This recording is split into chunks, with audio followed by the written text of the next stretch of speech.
안녕하세요. 우리 재경관리사 유형자산 연습문제 풀 차례죠? 자, 여러분들 유형자산은요, 2019년에는요, 한 2문제에서 3문제 나왔는데, 2020년도에는 3문제씩 계속 나오고 있어요. 다른 단원에 비해서 상당히 중요한 단원이죠. 금융자산, 금융부채, 그리고 유형자산. 다른 단원에 비해서 3문제까지 나올 수 있으니까요. 여러분들 연습문제 좀 꼼꼼하게 풀어보셨으면 좋겠고요. 제가 기본 강의 할 때 우리 책에 있는 예제 차입원가의 자본화는 조금 문제가 어렵고 실제 기출문제에 자주 안 나오는 내용이지만 설명은 해드렸어요. 근데 요즘에 작년에 이제 차입원가의 자본화 문제가 한두 문제씩 이제 출제가 되기 시작하고 있거든요. 6번 중에 1번이나 2번 정도. 그래서 우리 책에 3문제가 들어가 있는데 그 문제를 꼼꼼하게 제가 풀어드리도록 하겠습니다. 자, 1번 볼게요. 다음은 유형자산에 대한 설명이다. 올바르지 못한 것. 유형자산의 정의가 1년 이상 영업활동에 사용할 목적으로 보유하고 있는 물리적 실체가 있는 자산인데 그거를 어렵게 써놨죠. 재화나 용역의 생산이나 제공, 타인에 대한 임대, 관리 활동에 사용할 목적으로, 요게 영업활동에 사용할 목적으로 물리적 형태가 있는 자산으로. 이제 없는 자산 배울 거예요. 다음 시간에 무형자산 있으니까 맞고요. 한 회계 기간을 초과한다. 1년 이상이다. 이게 미만이면은 그냥 단기 비용 처리한다 그랬죠. 그래서 1번은 맞는 말. 유형자산은 이 시점에 원가로 측정한다. 원가는 지급한 현금 또는 지급할 때가의 공정가치라 그랬습니다. 맞는 말. 원가는 자산을 취득하기 위해서 자산의 취득 시점이나 건설 시점에 지급한 현금 그리고 제공한 기타 자산의 공정가치를 말한다. 제가 지금 방금 설명한 게 또 나왔네요. 자, 일상적인 수선 유지와 관련해서 발생하는 원가는 우리가 수익적 지출로 보죠. 미래의 경제적 효익의 양이나 질을 증가시키기 못하기 때문에. 그래서 유형자산의 장부금액에 포함하여 인식하는 게 아니라 단기 비용, 수선 유지비로 처리합니다. 그래서 정답은 4번이에요. 그 다음에 2번 한번 볼게요. 2번은 출제 가능성은 솔직히 말씀드리면 상당히 작은데요. 그래도 문제가 있으니까 제가 풀어는 드릴게요. 3일은 X1년 1월 4일 공장 부지를 구입하여 그 토지 위에 있던 구건물을 철거했대요. 그러면 토지하고 지금 건물을 같이 취득한 건데 구건물을 철거했으니까 토지만 사용하는 거네요. 그러면 모두 토지 원가로 처리해야 되죠. 모두 토지 원가. 그래서 지금 토지로 처리할 금액이 있고요. 건물로 처리할 금액이 얼마인지 물어보는 문제예요. 그래서 토지와 구건물의 구입대금으로 현금 200만 원을 지급했고요. 그래서 그게 이제 1월 4일 날 현금 200만 원을 줬고요. 그 다음에 주당시가 8,400원에 자사보통주 500주를 교부하였다라고 돼 있죠. 우리 현물 출자는 시가로 계산을 해야 되죠. 그러면 8,400원에다가 500주 한번 곱해볼까요? 그럼 420만 원입니다. 그럼 총 얼마 준 거예요? 620만 원 줬는데 둘 다 사용 안 하니까 배분할 필요 없고 모두 토지 원가로 처리하면 되죠. 그래서 토지 원가로 처리할 금액이 일단 토지에 620만 원을 처리하시면 됩니다. 그리고 취득일 이후에 발생한 원가들이 이제 나올 거예요. 구건물의 철거 비용. 그래서 2월 29일이 돼 있고 구건물의 철거 비용은 토지를 사용하기 위해서 불가피하게 발생했으니까 85만 원 토지를 처리하면 되고요. 그럼 거기에 철거의 콘크리트 구조나 시멘트 같은 거 철거 비용이 발생한다 그랬어요. 그러면 취득 원가에서 돈 번 거니까 차감해 준다 그랬죠. 그래서 3월 10일 날 조심하셔야 돼요. 20만 원을 이제 마이너스 쳐주시면 되고 그 다음에 토지를 취득하기 위해서는 등기도 해야 되고요. 취득도 할 때 취득 세금도 내야 됩니다. 토지를 취득하기 위해서 불가피하게 발생했으니까 여기까지가 토지 취득세. 그리고 이제 신건물 취득과 관련된 법률 비용이 발생했으니까 여기서부터 4월 30일부터 이제 건물과 관련된 새로운 건물의 취득 원가로 처리하는 거죠. 그래서 여기 4만 원. 그 다음에 이제 보험료가 있습니다. 요거는 조금 봐야 돼요. 여기 보험료가 36만 원만큼 있다. 요거 잠깐 기억해 두고 조금 이따가 보겠습니다. 5월 1일 좀 어려운 거고 그 다음에 5월 1일 날 중도금 나갔죠. 건물을 취득하기 위해서 지출한 거니까 건물의 취득 원가. 그리고 인건비 7월 30일 인건비가 30만 원만큼 발생했고 이건 당연히 건물을 취득하기 위해서 발생한 거. 그리고 8월 1일 날 잔금을 180만 원만큼 취득했습니다. 요것만 잘 처리하시면 돼요. 보험료. 자, 다음 이제 읽어보시면 보험료는 X1년 5월 1일부터 X4년 4월 30일까지 1년, 2년, 3년이니까 이게 3년이죠. 36개월. 3년간의 보험료를 선급한 것이다. 그래서 지금 5월 1일 날 지출을 했는데 3년치를 36만 원만큼 지출한 거예요. 근데 우리가 토지를 취득하기 위해서 불가피하게 발생한 거니까 어디까지예요? 현재 장소 상태에 이른 시점까지의 보험료만 자산의 취득원가. 그 이후에는 자산에서 수익이 발생하니까 그냥 비용 처리하셔야 돼요. 그래서 요 인건비는 새 공장 건설과 관련해서 업무 담당자의 인건비이다라고 되어 있죠. 토지와 건물의 원가는 각각 얼마로 기록되어 있는가 이렇게 되어 있죠. 근데 이 문제를 보시면 제일 처음에 동년 8월 1일 날 완공해서 생산을 시작하였다고 되어 있으니까 여기가 8월 1일이에요. 그럼 여기가 몇 개월? 3개월. 그러니까 보험료로 처리 안 하고 비용으로 처리 안 하고 자산의 취득 원가로 처리하는 거는 사용 가능한 시점 여기까지가 가능한 거죠. 그러니까 이게 3개월이니까 3년이면 36개월이고 그 중에 3개월만 자산으로 처리하시면 됩니다. 그래서 이게 6만 원인 문제입니다. 그래서 요거 계산하시면 요게 6905,000이 나오고요. 요게 397만 원이 나와서요. 정답은 이제 4번이 되는 거예요. 여러분들 이 문제는 한 번도 나온 적은 없어요. 그래서 정답은 4번입니다.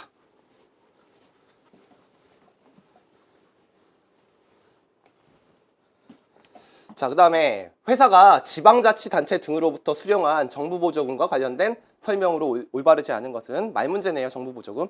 정부보조금은 이제 국가로부터 돈을 받았을 때 어떻게 회계 처리하는지. 정부보조금이란 기업의 영업활동과 관련해서 과거나 미래에 일정한 조건을 충족하였거나 충족할 경우 꼭 자산 관련 보조금이면 그 자산을 사야 돼요. 기업에게 자원을 이전하는 형식의 정부 지원을 말한다. 정부 보조금의 정의, 당연히 맞는 말이죠. 정부 지원의 요건을 충족하는 기업이 장기성 자산을 매입 건설하거나 다른 방법으로 취득하여야 하는 1차적인 조건이 없는 정부 보조금을 자산 관련 보조금이라고 한다. 맞죠? 예, 그러니까 자산을 받았을 때는 자산 관련 보조금. 그 다음에 수익을 보존하기 위해서 무언가 받았으면 수익 관련 보조금이라고 하죠. 그래서 자산 관련 보조금 맞죠? 자산을 매입하는 거니까. 그 다음에 3번 볼게요. 자산 관련 보조금을 이연 수익으로 표시하고 원래 두 가지 방법이 있죠. 자산 차감법과 이연 수익법. 자산에서 차감해도 되고 부채로 처리해도 둘 다 선택해서 회계 처리할 수 있습니다. 자산의 내용 연수에 걸쳐 체계적이고 합리적인 기준에 따라 당기손익으로 인식할 수 있다. 우리 이연 정부보조금 수익을 정부보조금 수익으로 바꿔주는데 금액은 어떻게 계산하면 돼요? 감가상각비 곱하기 정부보조금 중에 감가상각 대상금액. 그래서 이것도 맞는 말이죠. 수익 관련 보조금은 자산의 장부 금액에서 차감하여 표시하죠. 그게 아니죠. 우리가 수익 관련 보조금을 받았으면 회사가 현금을 받는데 수익으로 처리하거나 또는 비용과 상계할 수 있다죠. 그러니까 감가상각비를 감소시키는 방식으로 당기손익으로 인식할 수 있다. 이게 틀렸죠? 이게 자산 관련 보조금의 얘기고요. 수익 관련 보조금은 기타 수익 또는 비용에서 차감할 수 있다가 정답이네요. 정답은 4번. 자, 그 다음에 4번 한번 볼게요. 4번이 조금 어려운 문제예요. 제조업을 영위하는 3일이 X1년 1월 1일 격리과정에 사용할 컴퓨터를 500만 원에 취득해서 사용하다가 여기까지 한 번만 볼게요. 우리 X1년 1월 1일에 컴퓨터를 구입했습니다. 원래 비품이라고 회계 처리하는데요. 요 지금 문제가 컴퓨터라고 회계 처리가 돼 있으니까 500만 원에 취득하고요.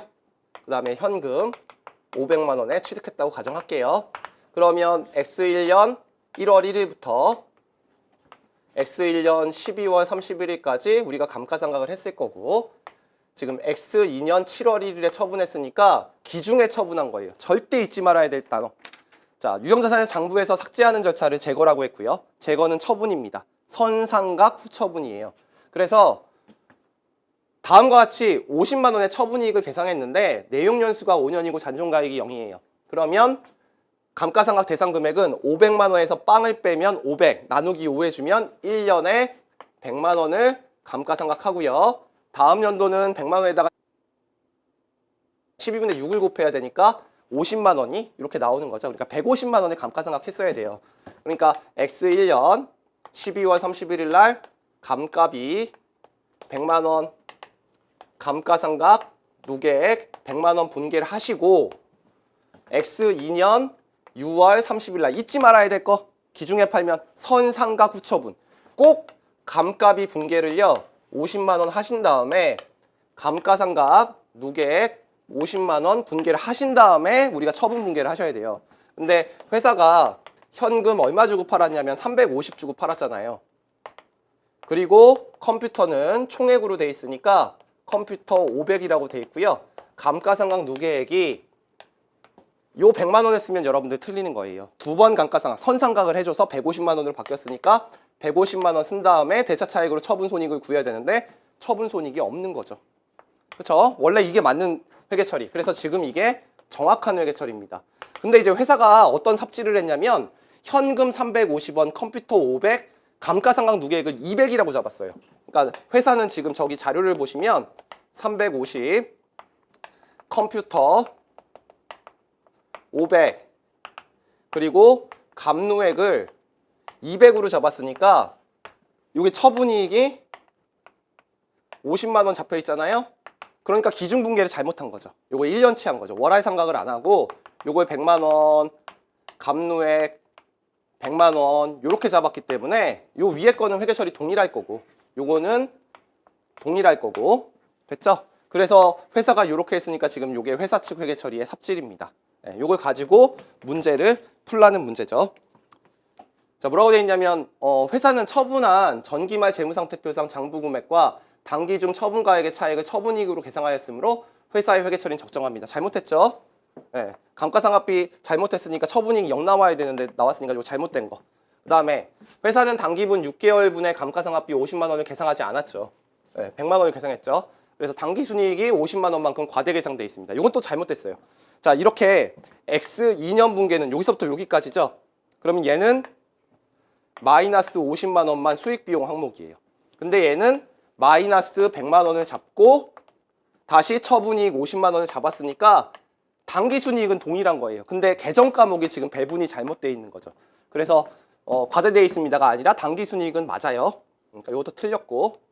자, 회사는 상기회계 처리로 인해서 감가상각비를 50만 원만큼 과대 계상하고 있어요. 과대 계상한 거 맞죠? 50만 원 더 잡았으니까 맞아요. 그런데 법인세 비용 차감정 계속 영업이익, 다른 말로 당기순이익이죠. 적정하게 계상하고 있습니다. 금액은 맞죠? 그래서 정답은 3번입니다. 손익계산서에 유형자산 처분이익 150만 원이 계상해야 적정하지만이 아니라 빵이죠. 그래서 정답은 3번.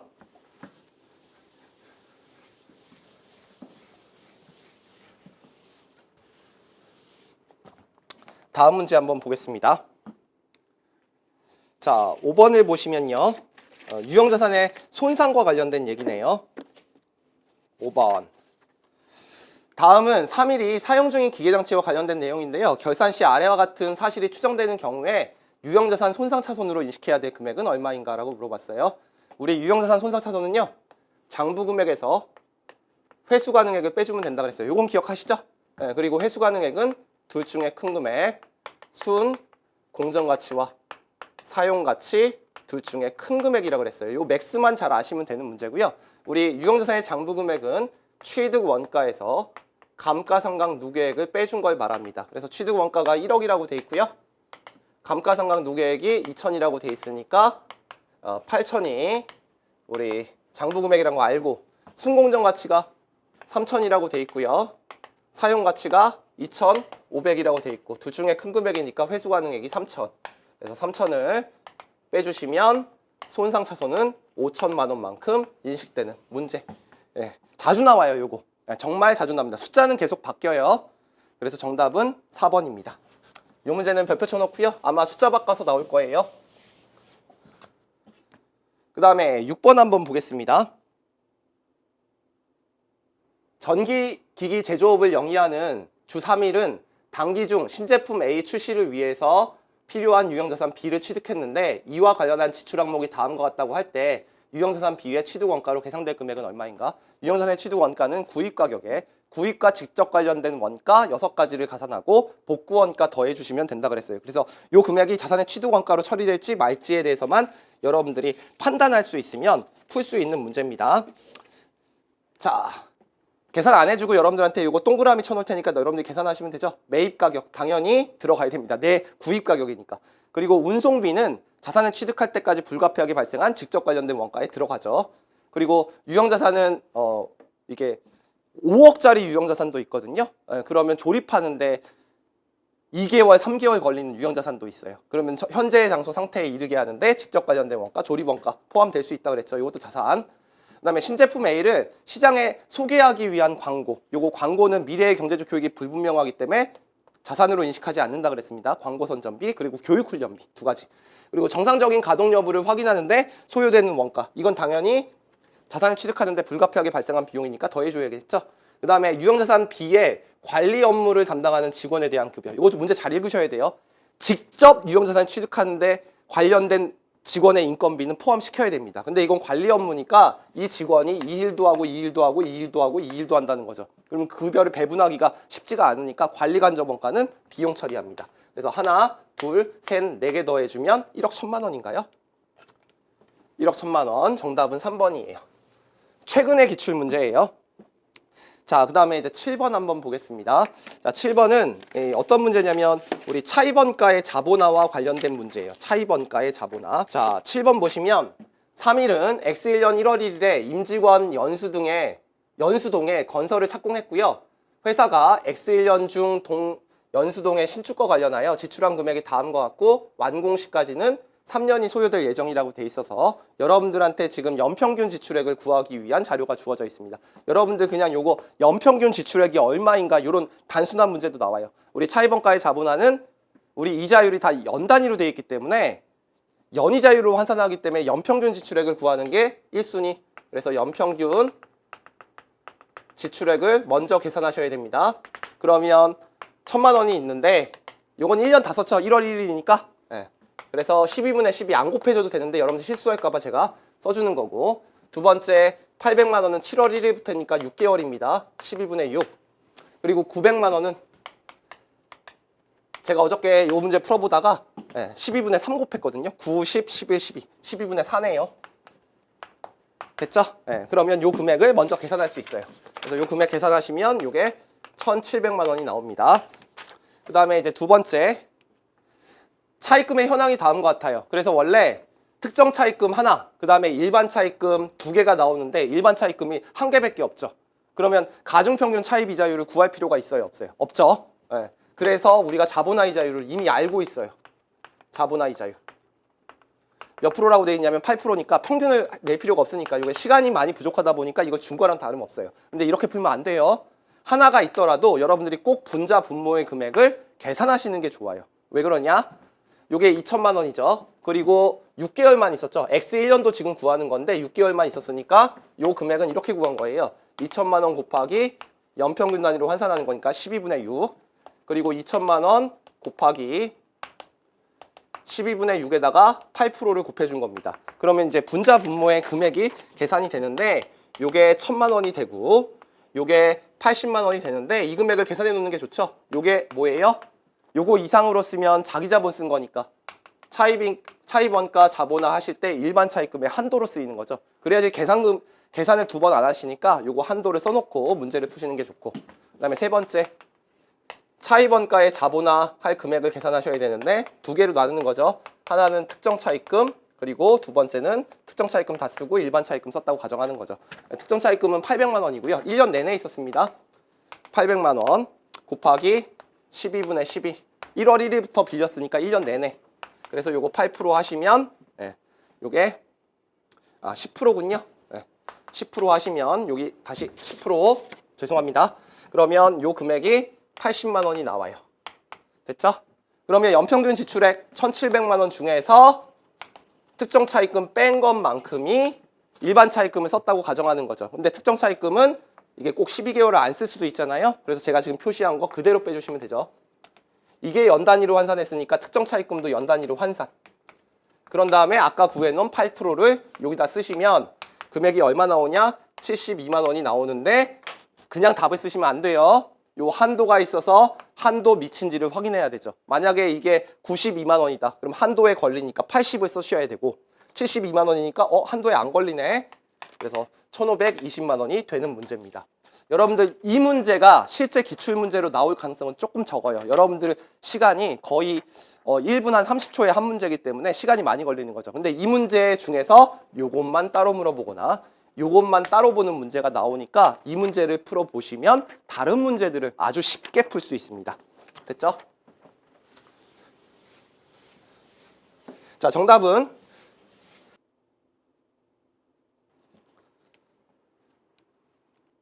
152만 원이에요. 그래서 정답은 2번. 됐고, 그다음에 8번 한번 볼게요. 자, 3일은 연구개발을 전담할 수 있는 연구소 신축하려고 하고요. 1월 1일 날 5천만 원 지출했고 X3년도에 완공될 예정인데 X1년도에 일반 차입금에 대한 자본화 이자율은 얼마인가? 그래서 그냥 딱 우리 자본화 이자율, 일반 차입금의 평균 이자율만 구하라는 문제죠. 아까의 2단계만 딱 구하라는 문제입니다. 이제 풀어봤으니까 이제 은행에 두 개죠. 연 단위로 환산해야 돼요. 이건 12개월, 이건 6개월. 그래서 두 개 더한 것에 뭐 7.5%. 이 문제는 맞긴 맞는데 그렇게 풀면 안 되죠. 우리 연 단위로 환산해야 돼요. 그래서 첫 번째 거 2천만 원은 1년 내내 있었죠. 그래서 12분의 12. 그리고 요 1천만 원은 12분의 12가 있는데 6%를 이자로 지급한다. 두 번째 거는 2천만 원은 맞는데요. 기간을 봐야 돼요. 7월 1일, X1년도에 6개월 있었다. 그러니까 12분의 6. 그래서 연평균 단위로 환산한 이자율을 연평균 일반 차입금 이자율. 뭐라고 부른다고요? 자본화 이자율. 곱하기 12분의 6 해주시면 9%가 나옵니다. 그래서 계산기 두드리시면 이게 150이 나오고요. 요 밑에 거는 2000이 나와요. 조금 지저분한 숫자 7.5%가 나오는데 여러분들 7.5%가 답입니다. 정답은 2번. 요 문제 풀어보셔야 돼요. 자, 우리가 이제 9번을 할 차례네요. 자, 유형자산의 손상을 시사하는 징후로 가장 적절하지 않은 것은 이제 가끔 나오는 문제인데요. 우리 유형자산의 손상을 모든 유형자산에 대해서 다 손상 검사, 회수 가능에 구하라 그러면 삼성전자 같은 경우에는 유형자산이 뭐 60만 개가 넘을 텐데 너무 힘든 거죠. 그래서 유형자산은 장부 금액과 자, 회수 가능액이 있는데 회수 가능액은 둘 중에 큰 금액이죠. 순 공정 가치가 회수 가능액이고 그 다음에 사용 가치가 회수 가능액인데 순 공정 가치는 공정 가치에서 처분 부대 원가를 빼준 거니까 회수 가능액이 떨어지는 가능성이 있으면 요 두 가지 금액을 계산해 보라는 거예요. 그걸 징후라고 하는 거예요. 그러면 공정 가치가 떨어지는 상황이겠네. 첫 번째. 또는 사용 가치는 그 자산이 창출하는 미래의 현금 흐름을 1 나누기 R에 N승해 준 것을 우리가 순 공정 가치라고 했죠. 그러면 이게 떨어지려면 미래의 현금 흐름이 떨어지거나 시장이자율이 오르면 되는 거예요. 그래서 가장 적절하지 않은 것인데 기업 환경에 중요한 영향을 미치는 법률이 불리한 방향으로 개정됐으니까 이제 앞으로 미래의 현금 흐름이 떨어지는 상황이죠. 그러니까 맞는 말. 시장이자율이 하락한다 그랬어요. 시장이자율이 하락하면 사용가치가 올라가고 있고 지금 회수가능액이 올라와 있는데 왜 계산을 합니까? 그러니까 이게 상승함이 맞는 거죠. 정답은 2번. 그리고 기업의 순자산 장부 금액이 해당 시가총액을 상회한다. 이거 자꾸 물어보시는데요. 장부 금액이 시가총액을 상회한다는 것은 이게 주가 곱하기 주식수잖아요. 그러니까 시장에서 평가되는 것보다 장부 금액이 크다는 거예요. 이게 100원인데 자산에서 부채 뺀 게 100원인데 주가가 50원이라는 거죠. 그럼 장부에 찍혀있는 자산들이 과대표시되지 않았냐. 이게 분명히 자산이 100원이고 부채가 0이면 이게 50원일 가능성이 있다는 거죠. 공정가치가 떨어질 가능성이 있다는 거죠. 그래서 손상의 징후라는 겁니다. 그래서 요거 맞는 말. 그 다음에 해당 유형자산을 이용한 경제적 성과가 기대에 비해서 저조했다. 경제적 성과라는 게 요거죠. 요거에 떨어지는 상황. 그래서 손상 징후 맞죠. 그래서 정답은 2번입니다. 그 다음에 우리 10번 할 차례네요. 자, 3일은 X1년도 초에 영업활동에 사용할 목적으로 취득 원가 10억 원의 토지를 매입하여 재평가 모형을 적용하고 있다 그랬어요. 그러면 X1년 초에 친절하게 분계 처음부터 해줄게요. 현금 10억. 그 다음에 X 1년 만에 해당 토지의 공정가치는 9억으로 추정됐다. 토지가 줄었다는 거죠. 그래서 토지 1억이 감소를 시킵니다. 우리 재평가 모형에서 장부 금액이 감소하면 손상의 규정을 적용해서 단기 손실로 인식하기로 했어요. 그래서 재평가 손실 1억 단기 손익으로 인식하는 겁니다. 그런데 X2년의 공정가치가 13억으로 추정되었다. 요걸 물어본 분계예요. 그러면 13억이 되니까 토지를 9억에서 13억으로 만들어 주려면 4억을 만들어서 장부 금액이 증가되면 재평가 잉여금 4억을 잡고 싶은 생각이 굴뚝 같은데 마이너스 됐다가 플러스 되면 단기 손익으로 인식한 부분은 먼저 재평가 이익으로 단기 손익으로 1억만큼 인식하고 그거 증가되는 부분 3억을 재평가 잉여금으로 잡는 거죠. 그래서 요 분계를 물어본 문제입니다. 그래서 정답은 1번이죠. 됐죠? 자, 그 다음 문제. 자, 3일은 X1년 1월 1일에 기계장치를 10만 원에 취득하겠다고 되어 있고요. 기계장치를 원가 모형으로 적용하고 있는데 감가상각 방법은 정액법이고요. X1년 말에 기계장치의 회수 가능액이 4만 원으로 하락해서 손상차손을 인식하였다. 여기까지 일단 우리 그림으로 한번 풀어볼게요. 이거는 제가 설명한 문제와 얘와 거의 똑같네요. 이것도 요즘에 추가된 문제인데 X1년 초에 기계장치의 장부 금액은 10만 원이었어요. 근데 내용 연수가 5년이고 잔존 가치가 없으니까 1년에 20만 원씩 감가상각하는 거죠. 그래서 20만 원 감가상각 감가비. 그러면 X1년 말에 내 장부 금액은 80이 돼 있을 거다. 그런데 그 해에 회수 가능액이 8만 원이네요. 요거 2만 원이고 8만 원이 돼 있을 거다. 8만 원. 여기까지 맞죠? 근데 회수 가능액이 4만 원으로 떨어졌으니까 내 장부 금액과 회수 가능액의 차이를 손상차손으로 인식하는 겁니다. 그래서 여러분들 작년까지 기출문제는 요것만 딱 물어봤거든요. 예, 요거 순공정 가치와 사용 가치를 주고. 근데 이제 최근에 손상차손 환입을 신규 문제로 냈어요. 그러면 손상차손 환입은 손상되지 않았을 경우에 장부 금액을 한도로 한다 그랬으니까 맨날 2만 원씩 주는 거죠. 그러니까 그려놓으세요. 그냥 이렇게 6만 원 그려놓고 손상되지 않았을 경우에 장부 금액, 요 금액을 한도로 한다. 자, 그러면 요게 4만 원 있죠. 5년 중에 1년이 지났으니까 잔존 내용 연수가 4년. 그럼 4만 원 갖다가 감가상각 해야겠죠. 그러면 4만 원 나누기 4 하시면 감값이 만 원을 미리 잡으면 내 장부 금액이 3만 원이 됐다.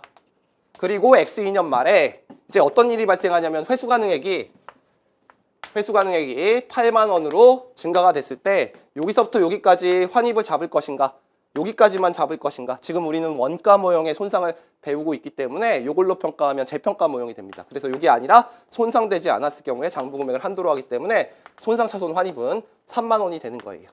그래서 분계를 안 하시고 풀어도 이 3만 원을 쉽게 구하실 수 있고, 제가 100원, 80원, 60원으로 설명하죠. 숫자도 어떻게 똑같이 시험 문제에 나왔는지. 예. 자, 3만 원입니다.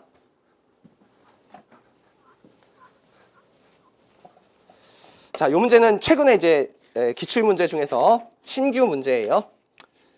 그 다음에 우리 12번 한번 보겠습니다. 자, 건물을 정액법으로 감가상각한 결과 3차년도에 감가비는 20만 원이었다. 거꾸로 준 거네요. 답을 줬어요. 20만 원. 근데 건물의 내용 연수는 4년이래요. 잔존 가치는 10만 원이라고 할 때 건물의 취득 원가는 얼마인가? 그러니까 우리가 취득 원가를 X라고 놓고 풀어야 돼요.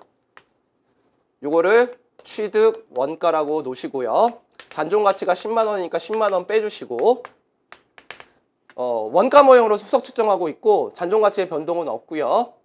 정액법이니까 내용 연수가 4년인가요? 그러면 80만 원에다 10만 원 더하면 90이네요. 그래서 1차 방정식 푸는 문제네요. 정답은 2번입니다. 여러분들 요거는 숫자를 좀 바꿔요. 똑같은 문제인데 요거랑 요거랑만 숫자 바꿔서 나오니까 요 문제는 꼭 기억하고 계셔야 돼요. 13번 볼게요. 자, X2년도 용산의 기계장치 A의 감가상각에 대한 설명으로 올바르지 않은 것은이라고 되어 있어요.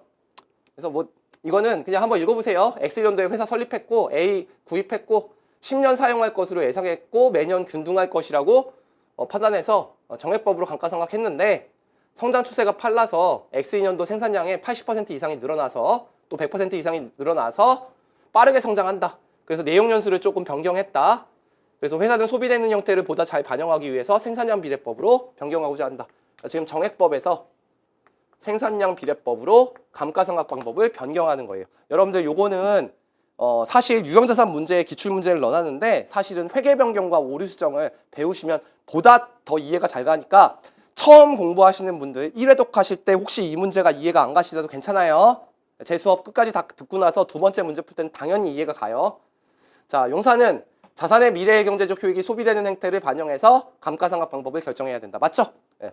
만약에 평균적으로 시간의 경과에 따라서 가치가 감소한다. 그럼 정액법. 초반에 많이 생산하고 후반에 적게 인식된다. 그럼 체감잔액법 쓰시면 되고요. 뭐 여러분들은 정률법 배웠지만 이중체감법, 연수학계법도 있습니다. 저 용사는 그래서 이거 맞는 말, 그리고 생산할 때마다 비용 처리하면 생산량 비례법. 감가상각 방법 변경에 따라서 회계 추정의 변경을 처리해야 된다. 이걸 모르시는 거예요. 여러분들 이제 나중에 배우실 텐데요. 필기만 해놓으세요.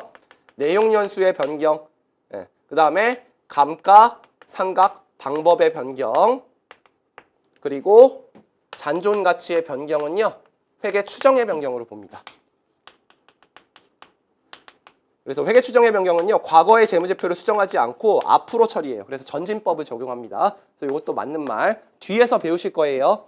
그 다음에 용사는 자산의 미래의 경제적 효익이 소비되는 행태가 변하지 않는 한 감가상각 방법을 매 회계 기간에 일관성 있게 원래 적용해야 되죠. 이건 맞는 말. 근데 소비 행태를 신뢰성 있게 결정할 수 없는 경우에는 정률법을 사용해야 된다. 이게 틀렸죠? 틀렸죠? 이런 문단이 없어요. 예. 그래서 우리나라 실무에서는 정액법을 주로 사용합니다. 그래서 이거 틀렸어요. 정답은 4번. 자, 3일은 X1년 1월 1일에 기계장치를 총 800만 원 지급하는 조건으로 취득을 했어요. 취득을 했는데 무슨 일이 일어났었냐면 구입 시점에 500만 원을 지급하고요. 나머지 300만 원은 무이자부 약속보험을 발행해서 지급한다. 그러니까 이거는 화폐의 시간 가치가 껴있네요. 장기 할부 구입이에요. 그러니까 X1년 초에 내가 먼저 얼마를 냈고 500을 냈고 100만 원, 100만 원, 100만 원을 매 연말 3번 받기로 했다. 그럼 자산의 취득 원가는 그 시점에 뭐예요? 현재 가치로 회계 처리해야 됩니다. 현금 가격 상당액이죠. 그러면 현재 가치를 구하셔야 되고, 그러면 아마 할인율이 주어질 텐데 시장이자율이 12%라고 주어져 있어요. 이거는 이 시점과 똑같으니까 500만 원은 현재 가치 땡길 필요가 없고 1. 그리고 100만 원, 100만 원, 100만 원은 연금의 현금 흐름이니까 100만 원 곱하기 3년 12% 연금 현가 계수를 곱해주시면 되고 2.40183이 맞는데요. 요게 4018까지만 나왔네요. 단수 차이가 약간 있으니까. 그래서 그 금액은 7401800이 나옵니다. 됐죠? 그러면 기계장치의 취득 원가는 7401800이 나오는 거고, 그날 바로 현금 500을 지급하죠. 그 다음에 이제 미지급금을 잡는데요. 장기니까 장기 미지급금만 쓰면 돼요. 저는 팔이 아파서 그냥 미지급금이라 쓸게요. 그러면 요거는 총액으로 표시하고 화폐의 시간 가치에 해당하는 요소는 현재 가치 할인차금, 현할차를 쓴다 그랬죠. 현재 가치 할인차금. 그러면 800에서 요 금액을 빼주면 598, 200이 나옵니다. 자, 이제 분계는 이렇게 하시는 거고, 문제는 그 문제가 아니라 다음 중 옳은 것은 취득원가는 800이고 틀렸죠? 7401800입니다. 일단 틀렸네요. 장기 미지급금 300은 맞고, 장기 미지급금으로 기록되는 금액은 2401800이 아니라 우리 총액 표시한 다음에 현할차 표시하니까 이것도 틀렸네요. 자, 기계장치의 취득원가는 7135400, 이것도 틀렸네요. 기계장치의 취득원가는 7402800이다. 이게 맞네요. 그래서 분계하시고 내용들 맞춰보면 되는 거죠. 4번. 자, 유형자산의 교환거래예요. 상업적 실질이 있는 교환거래와 없는 교환거래를 여러분들이 이제 구분하셔 문제를 푸시면 되는데, 3일은 사용 중이던 차량 운반구를 용산에 사용하던 기계장치랑 교환했는데 공정가치 차액 30만 원을 현금으로 지급한 거예요. 3일이 인식할 유형자산 처분 손익은 얼마인가라고 물어봤고, 상업적 실질이 있다고 가정한다. 여러분들 만약에 이게 상업적 실질이 없다고 가정한다 이렇게 나왔어요. 답 1초 만에 빵 써야 돼요. 빵. 자, 일단 차량 운반구가 나갑니다. 그럼 구자산 차량 운반구 400만 원을 없애면서 그 다음에 감가상각 누계액 200만 원을 잡아주죠. 그래서 취득과 처분을 인정하기 때문에 제공한 자산의 공정가치로 회계 처리하니까 요 반대편에 쓸 숫자는 270만 원을 써야 되는데, 요게 기계장치에 270만 원 쓰면 안 되죠. 내가 준 게 하나가 더 있어요. 현금. 자, 현금 얼마 지급했냐 그랬냐면 30만 원 지급했다 그랬으니까 현금의 공정가치는 30이에요. 그러니까 내가 준 공정가치 합계액이 300이니까 기계장치는 300이 되는 거죠. 그래서 요거 물어볼 수도 있죠. 그렇죠? 그 다음에 대차 차익으로 처분 손익 구하는 거니까 처분 이익 70만 원이 됩니다. 이렇게 구하셔도 되고, 여러분들 이 문제 되게 빨리 풀려면 제공한 자산의 공정가치에서 장부금액 빼줘도 된다 그랬죠? 그래서 제공한 자산의 공정가치가 270 나와 있고 장부금액은 여기서 요거 뺀 거니까 200. 그래서 270 마이너스 200이라고 공식으로 푸셔도 된다 그랬어요. 제가 둘 다 설명했으니까 정답은 70만 원 처분이익. 정답은 2번.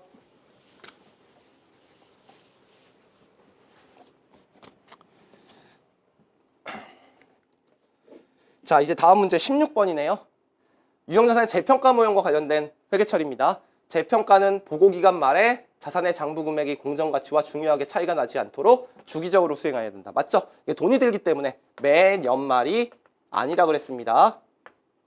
자, 그 다음에 특정 유형자산을 재평가할 때 동일한 유형 내의 동일한 유형자산 유형을 전체를 재평가해야 한다. 여러분들 유형자산 전체를 재평가한다 그랬어요? 분류별로 한다 그랬어요? 분류별.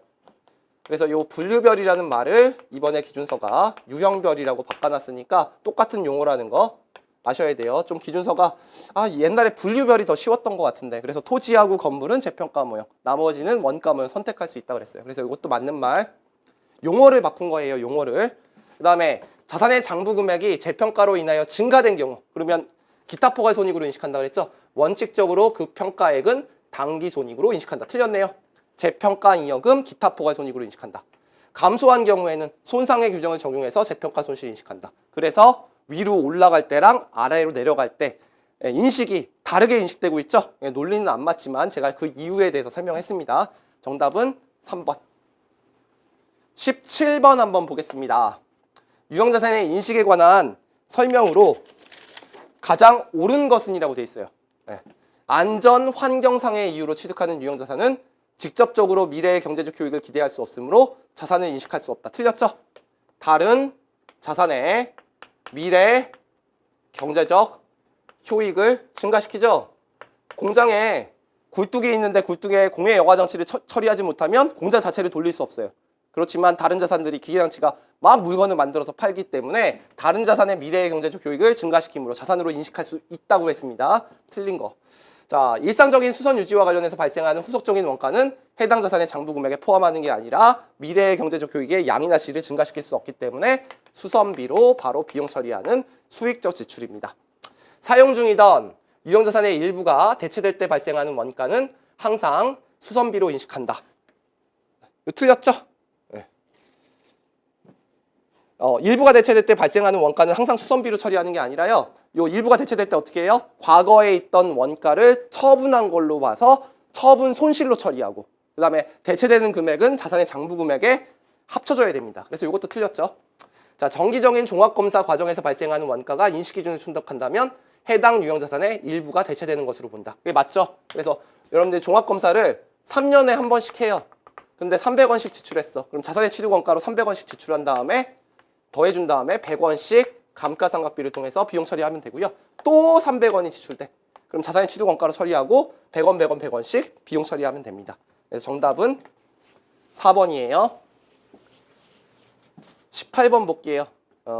연수동 신축과 관련해서 지출한 금액인데요. 완공시까지 3년이 걸릴 예정인데요. 연평균 지출액만 딱 구하라고 돼 있죠. 그러니까 요즘에 이런 차입원가의 자본화 문제가 계속 나옵니다. 연 단위로 환산만 해주면 돼요. 어려운 거 아니죠. 1000만 원은 12분의 12. 왜? 1월 1일이니까. 1200만 원은 6월 1일이에요. 12분의 7. 7개월. 그 다음에 900만 원은 9월 1일이니까 12분의 4. 이렇게 계산하시면 됩니다. 요 2000만 원 나와요. 요거 계산하시면 2000. 이렇게 시간 적게 걸리는 거 문제에 나오고요. 차입원가의 자본화. 그 다음에 19번 볼게요. 3일은 영업활동에 사용하던 건물을 X4년 12월 31일 현금을 받고 처분했는데 동 건물과 관련된 사항은 다음과 같다고 돼 있어요. 문제가 좀 길어요. 건물의 취득 원가가 500입니다. 취득일은 X1년 10월 1일. 이거 잘 봐야 돼요. 10월 1일. X1년 10월 1일 날 500을 받고 처분을 했어요. 그러면 지금 이렇게 돼 있는 거죠. 요게 10월 1일이면 다음 연도에 9월 30일. 요게 X2년. 다음 연도에 9월 30일.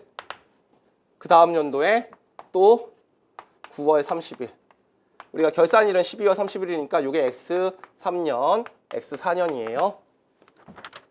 그러면 취득일은 10월 1일이고 내용연수가 20년이죠. 그리고 잔존가치가 500이라고 되어 있으니까 우리 정액법으로 1년 동안 감가상각비 한번 구해볼까요? 500 마이너스 50만 원이 감가상각 대상 금액 곱하기 20분의 1이 1년 동안 감가상각할 금액인데 이 금액이 225000이 나옵니다. 근데 결산일이 여기 딱 껴있잖아요. 결산일, 결산일, 결산일, 결산일.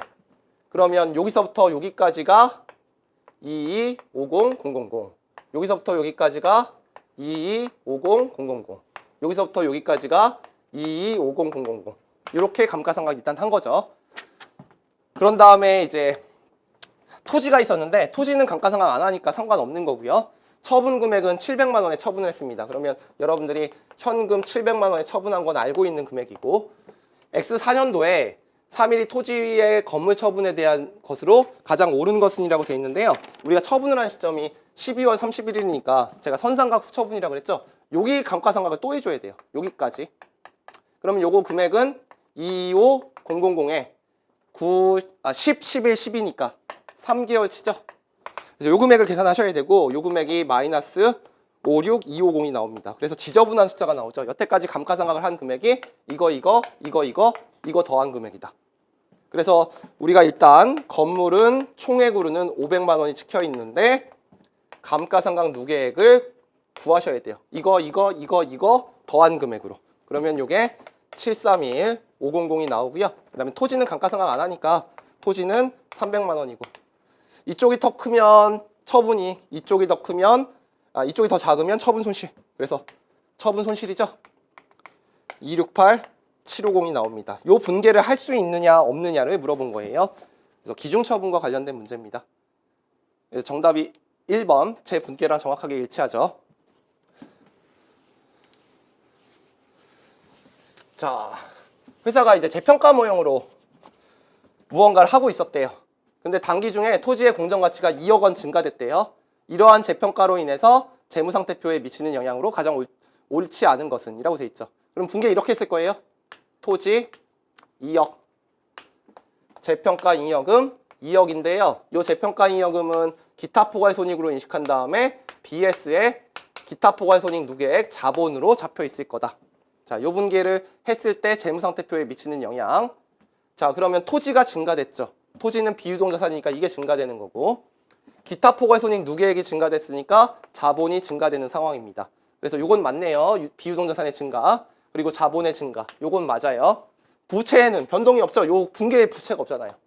부채 비율이 감소. 우리 부채 비율만 알면 되겠네요. 부채 비율은 부채를 내 자본으로 나눠준 겁니다. 근데 자본이 증가됐죠? 그럼 전체 금액은 감소하겠네요. 부채 비율의 감소.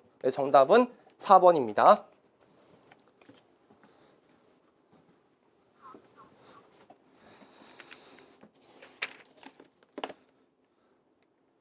자, 3일이 사용 중이던 기계장치와 관련된 내용인데요. X2년에 인식할 감가상각비는 얼마인가? 이거 좀 어려운 문제예요. 일단 우리가 뭘 해야 되냐면 X1년 말 현재 기계장치의 장부 금액을 구해야 돼요. 그럼 X1년 말의 장부 금액을 구해보시면 그냥 60만 원이라고 나와 있네요. 6천만 원이라고. 그 다음에 X1년 말 현재 순공정 가치가 3,500이고요. 사용 가치가 3,000이에요. 둘 중에 큰 금액이니까 이거 갖다 쓸게요. 그냥 회수 가능액이 3,500. 그러면 X1년도에 손상을 잡으셔야 되고 이게 X1년도에 잡는 거예요. 2,500. 이게 원래 기출문제였어요. 근데 이 기출문제를 우리가 수정해서 문제를 냈나 봐요. 뭐라고 돼 있냐면 X1년 말에 상기 기계장치에 대해서 손상차손을 인식하였다고 돼 있어요. 근데 감가상각비를 물어봤으니까 지금 X1년 말 회계 처리 다 하고 나면 이게 새로운 장부 금액이 되는 거죠. X1년 말 장부 금액. 요거 가지고 감가상각을 해야 돼요. 그러면 3,500 갖다가 감가상각을 하는 건데 우리 뭐가 없냐면 잔존가치가 0이라고 돼 있으니까 0으로 돼 있고요. 그 다음에 이제 내용연수를 여러분들이 알아야 되잖아요. 잔존 내용연수가 10년이라고 돼 있네요. 이거 10년. 맞죠? 네, 그래서 정답은 350이네요. 이것만 계산하시면 되는 문제. 그래서 뭘 물어보는 문제냐면 손상을 잡은 다음에 장부 금액이 얼마로 돼 있느냐. 요걸로 계산한 다음에 요거 갖다가 이제 다음에 감가상각하는 것까지 묻는 한 단계를 더 물어보는 문제입니다. 그래서 정답은 350이에요. 여러분들 수고하셨고요. 자, 여러분들 유형자산에서 최근에 차이범과 자본화가 조금 나오고 있으니까 여기 있는 세 문제 제가 풀어줬죠? 그거 꼭 풀어보셔야 돼요. 네, 수고하셨습니다.